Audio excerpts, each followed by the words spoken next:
அஜித்தின் விடாமுயற்சி படத்தின் படப்பிடிப்பு அஜர்பைஜானில் விறுவிறுப்பாக நடைபெற்று வருகின்றது. இப்படத்தில் அர்ஜுன், த்ரிஷா, ஆரவ், ரெஜினா என மிகப்பெரிய நட்சத்திர பட்டாளமே நடித்து வருகிறது. சில தினங்களுக்கு முன் விடாமுயற்சி படத்தின் கதை குறித்த தகவல் ஒன்று இணையத்தில் வைரலானது.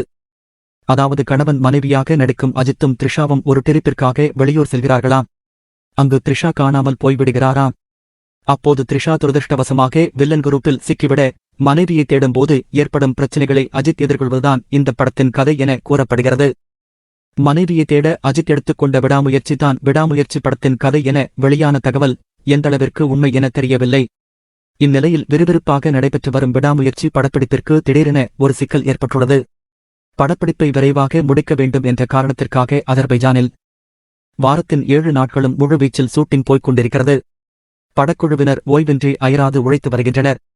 இதனால் விடாமுயற்சி படப்பிடிப்பில் ஈடுபட்டுள்ள உள்ளூர் மக்கள் வாரத்தில் 2 நாள் கண்டிப்பாக விடுமுறை வேண்டும் என்று அஜித்திடம் கோரிக்கை வைத்த நிலையில் கோரிக்கையை ஏற்ற அஜித் 2 நாள் விடாமுயற்சி ஷூட்டிங் லீவு கொடுத்துவிட்டு அவர் துபாயில் உள்ள அவரது வீட்டிற்கு சென்றுள்ளாராம். இதனால் அஜர்பைஜானில் படப்பிடிப்பு நடக்கும் நாட்கள் சற்று அதிகரித்தாலும் அதிகரிக்கும் என எதிர்பார்க்கப்படுகின்றது. இதன் மூலம் மகிழ் திருமேனியின் படப்பிடிப்பு திட்டத்திலும் சில மாற்றங்கள் நிகழும் என கூறப்படுகிறது.